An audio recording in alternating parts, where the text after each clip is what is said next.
Hi, Michaela. Nice to see you. Yeah, nice to see you. Thank you. That's okay. Tell me about yourself and your work with in dance and with artists as well. Because I know that I know you through Jill Bradley because you helped with that amazing. Yes. Was it last year now, or was it? Well, it's last year now. It was in November. December actually. Last year now. Yeah, it was part of the Folkestone Living Advent Calendar. So that was one of the most spectacular outdoor pieces we done last year. So I'm very excited about that one. So your background is in like a kind of mix of styles, I guess. Can you explain a little bit more? Yes. So I am trained contemporary dancer, but I love physical theater and I also love hip-hop theater. So I'm training in lots of different styles, from locking, popping, hip-hop, house, through more classical genres like contemporary, and there is lots of other styles within it. Okay. And you but the most I enjoyed is, pardon? Sorry, carry on. Oh no, I was just going to say the most I enjoy is choreographing and creating work, so right. Yeah. So what's the starting point then with something like that? So with like Jill's point, I should explain. So if you're familiar with Folkestone, the Folkestone Triennial, there's one of the best known pieces there is by Jill Bradley, who's also contributed to Exhibition for Chickens, and it's a piece in a former gasworks, and it's lots of tall sort of poles with green light running down them. I'm just not watching because I'm doing a terrible job of describing it, but it's in a circle, like to mirror the kind of like the gas tank shape. And you performed a piece with quite a lot of dancers in December last year. So how would you go about conceiving something like that? Yeah, so that was a commission. So they asked me if I can perform in this amazing installation by Jill Bradley, which was actually inspired by the gaswork as well as the hop garden. So that's why it's quite symmetrical, but as well circle. So I love the sculpture straight away because I love site-specific. I like architecture and something dance can emerge to. So that was the starting point. That was the location or the site. And at the time, I was already started to work on something with my dancers, which was quite futuristic. And that site also reminded me of that, even though it was inspired by the hop gardens and in a natural surrounding, the statues were plastic, like a green plastic material. So, and the light was going through and it make like reflection. So that was all very futuristic. So that was the starting point. Come up with something traditional but futuristic. So for this particular thing, we used medieval dances like pavan dances, like partner dances, like in a ballroom when you enter a ball in the Queen's and King age, like 14th century.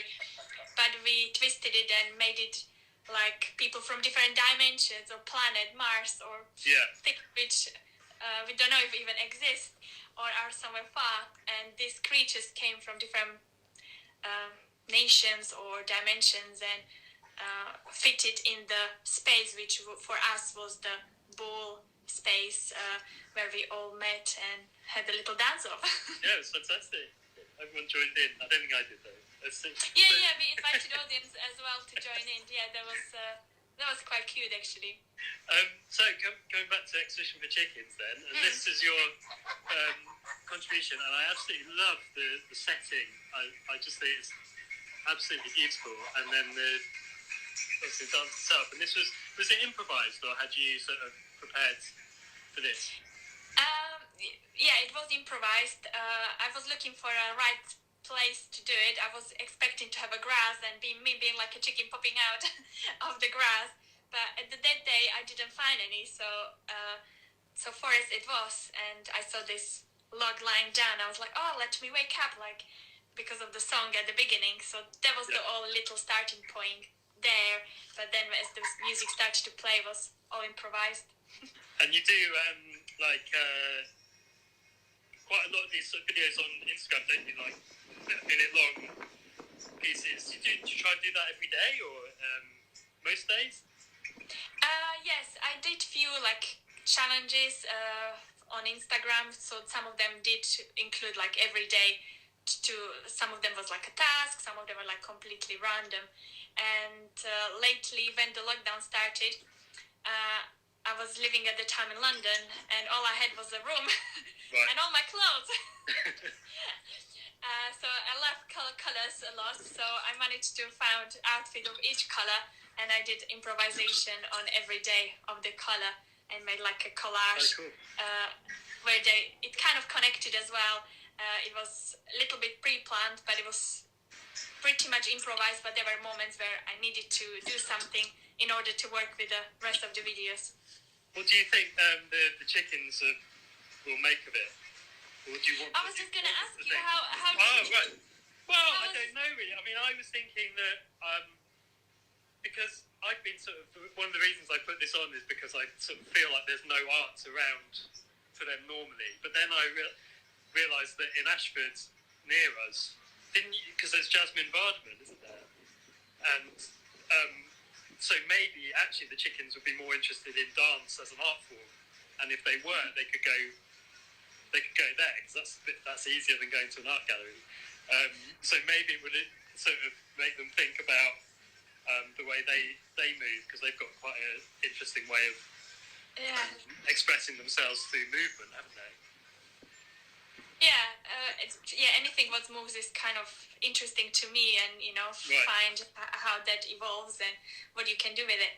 So that's why I was like interested. I never had audience to be a chicken. I'm always trying to find a new audiences and how I can make dance interesting to audience who don't enjoy dance necessarily or haven't find the joy watching it yet. I definitely think that the animal. I mean, that's one thing we do notice around is same with all the animals here, that they respond to our movement quite a lot, and that you sometimes see like the goats mimic us if we run, they want to run. Stuff like that. So I think it'd be interesting to see whether it's as inspiring to them as real life, like seeing it on a screen. But definitely, I'm really glad that we could have something like that in the show, so it wasn't just two-dimensional pictures or even sculptures. It's good. So what are you working on at the moment? So you busy in lockdown, or is it just like? A little bit of both, like finding myself busy or also procrastinating quite a lot, but preparing for something we have started before the lockdown. So I'm still meeting dancers, even if it's online, and we're just jamming and playing with ideas, what we would do normally in the studio. Loving your animals. I didn't know you had so many. I just expected chickens. There's geese as well. I don't know if there's... But they can see... They've got a very wide field of vision, so even if they don't look like they're looking directly at something, they probably are. Obviously, they're hearing the music too, so they definitely know something's going on around there. They're slowly or surely moving towards it. So sorry, I was saying about that something we're working on is fish out of water. That's how I called it.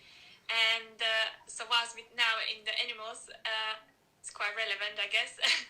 So we embodying fishes out of water. So we started with quite literal, just moving around how fish out of water. And that's the starting point. It's anything much deeper than that, or maybe the expression fish out of water make you think of. But still very early on in the research and playing. But loving the movement ideas, fish out of water is fun to watch. So that's where we are at. Well, good luck. Good luck with that. Thank you so much. We'll watch, and hope we get to see that sooner rather than later. And enjoy. And you've moved to Folkestone, right? So you're sort of nearby. So enjoy that, and thanks again so much for bringing another dimension to Exhibition for Chickens. And thank you for having me. It's fabulous. All right. Thanks so much. And Thank you. See you again soon. Speak to you soon. Bye. Bye.